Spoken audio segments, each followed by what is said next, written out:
Ada seorang orang soleh, Bapak Ibu sekalian, kisah berhubungan dengan keluh kesah kepada Allah. Orang miskin, anaknya 4-5 orang, susah hidupnya. Kisah dulu, kisah klasik.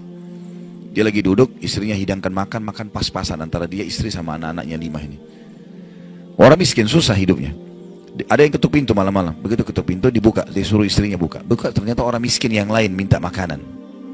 Orang miskin yang lain minta makanan. Maka istrinya lihat ke suaminya, apa perintahnya nih? Suaminya bilang kasih aja. Semuanya dikasih, karena kalau dibagi 2 nggak cukup. Orang miskin tuh bawa anaknya banyak, nggak cukup makanan. Lalu kemudian istrinya sama suami istri orang beriman kepada Allah, tahu, ya sudah sabar. Tapi subhanallah, beberapa saat kemudian, kalau kita beberapa jam kemudian lah, menjelang malam hari, lebih gelap ya, sudah mulai masuk pertengahan malam, jam 12 malam, mereka kelaparan semua. Istrinya bilang, anak-anaknya nangis, saya lapar, kamu juga lapar, anak-anak lapar, bagaimana? Kata suaminya, tenanglah, saya akan coba cari jalan keluar, minta kepada Allah. Istrinya nggak paham suaminya mau kemana. Dia pakai bajunya, baju keluar, kemudian dia keluar pergi ke masjid dekat rumahnya. Malam hari, jam 2 malam. Dia keluar, dia masuk di masjid, lalu dia sholat tahajud. Dan ini sifat orang beriman. Berkeluh kesah sama Allah itu jangan cuma hal yang besar, dari hal yang kecil. Manja sama Allah itu baik. Ngeluh terus, minta terus sama Allah. Allah suka hambanya yang tamak dengan rahmat Allah. Tamak dengan rahmat Allah. Sudah sehat, minta ditambah kesehatan. Sudah kaya, minta ditambah kekayaan. Selalu minta tamak dengan rahmat Allah. Dan sudah pernah saya bilang, meminta sesuatu agar nikmat ditambah atau bertahan, itu adalah pahala lebih besar daripada kalau cobaan sudah datang baru kita minta diangkat cobaan tersebut. Kita sehat, minta agar Allah pertahankan kesehatan, itu lebih besar pahalanya dibandingkan nanti sakit baru minta disembuhkan. Jadi tamak dengan rahmat Allah itu penting. Kalau bahasa saya sebenarnya bermanja-manja sama Allah. Selalu ya Allah bantu, ya Allah tolong, ya Allah mudahkan, ya Allah terus hidupnya. Kalimatnya selalu begitu. Orang ini masuk ke dalam masjid, dia sholat malam lalu dia minta sama Allah, doanya begitu, ya Allah engkau tahu aku kelaparan dengan istriku dan anakku malam ini, maka berilah kami makan. Minta makan sama Allah ya. Maka yang terjadi dalam kisah ini dikatakan ada seorang raja, pemimpin wilayah itu, sudah 1 minggu mau taubat. Sudah seminggu mau taubat.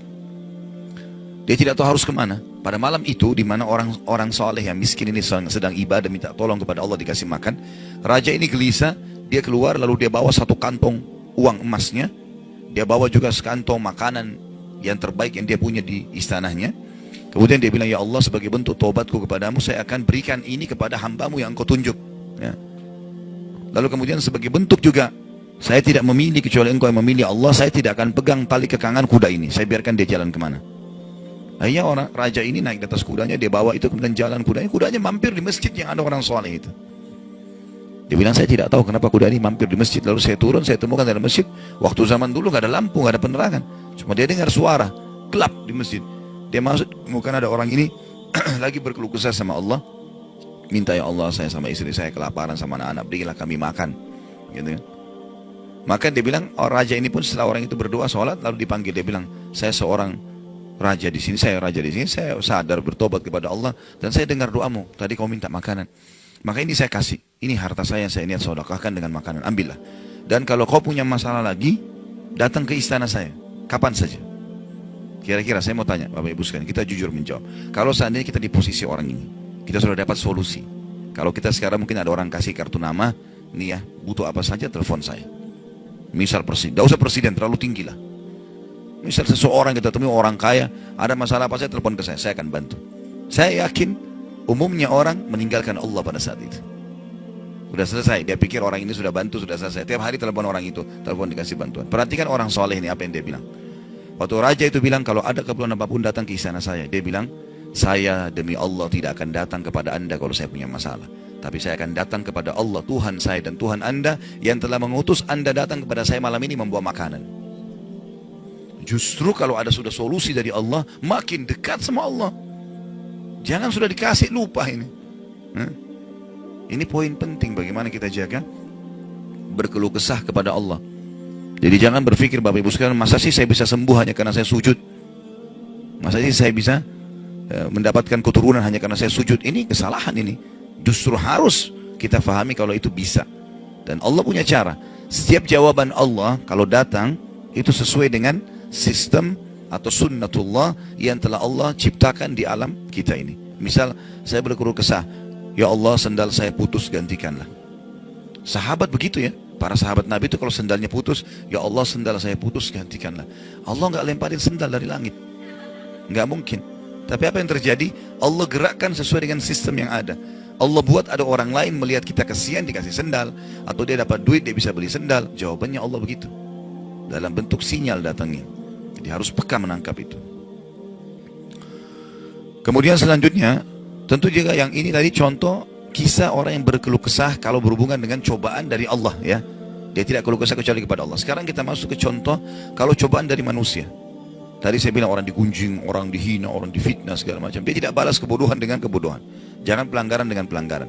Pasangannya selingkuh, dia juga selingkuh. Dua-dua dosa. Dua-dua dihukum sama Allah. Tidak ada urusan sama kita itu. Tidak ada urusan sama kita. Ya. Maka kisahnya seperti misalnya Abdullah bin Abbas radhiyallahu anhu pernah lagi jalan, dicaci maki oleh seseorang tanpa sebab ini.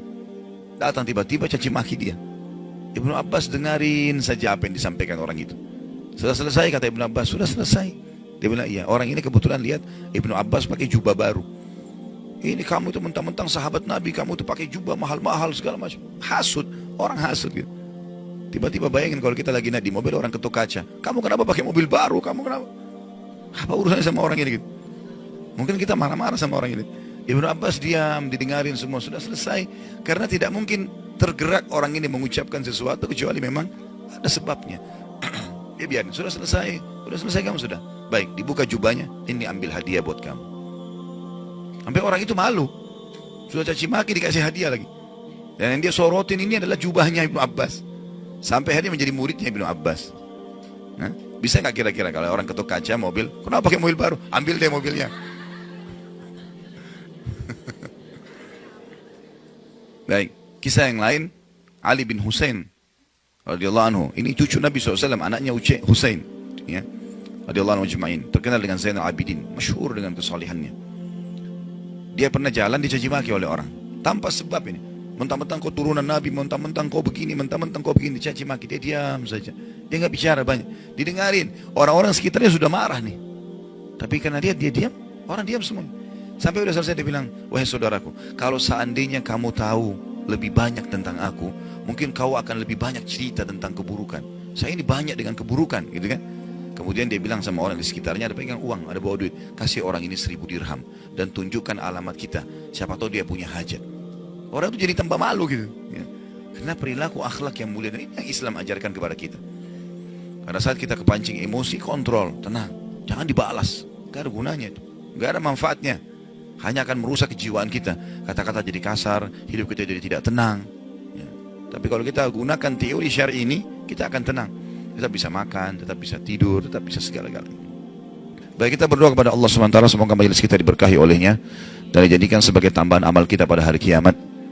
Dan semoga saja seluruh amal yang pernah kita kerjakan, yang akan kita kerjakan sampai ajal menjelang datang, diterima dengan kemahamurahannya. Dan semoga semua dosa yang pernah kita kerjakan sekecil sampai sebesar apapun diganti dengan kemahamurahan sang pencipta menjadi pahala. Dan kita mendoakan Indonesia untuk selalu makmur, damai, tentram, dan seluruh muslimin bersatu di bawah bendera tauhid la ilaha illallah Muhammad Rasulullah, kembali dalam segala ibadah mereka kepada Al-Quran dan Sunnah. Dan semoga Allah juga memberikan pemimpin-pemimpin yang muslim yang adil kembali kepada Al-Quran dan Sunnah. Dan juga semoga Indonesia menjadi contoh bagi negara-negara yang lain. Dan kita selalu mendoakan saudara kita di Palestina, di Syria, di Yaman, di Irak, di Myanmar, di Ahsa, dimanapun mereka berada yang sudah tertindas. Semoga Allah ikhlaskan niat mereka, terima para syuhada mereka, muliakan Islam di tangan mereka dan tangan kita semua. Dan semoga Allah partisipasikan kita bersama mereka di pahala, baik dengan doa, dengan harta, dan juga dengan jiwa kita. Dan semoga Allah dengan kemahamurahannya menyatukan kita semua di surga firdausnya tanpa hisab, sebagaimana yang kita di majelis ilmu yang mulia ini. Allahu alam, ini mungkin yang kita sampaikan, mudah-mudahan bermanfaat. Subhanakallahumma bihamdika asyhadu an la ilaha illa anta astaghfiruka wa atubu ilaik. Wassalamualaikum warahmatullahi wabarakatuh.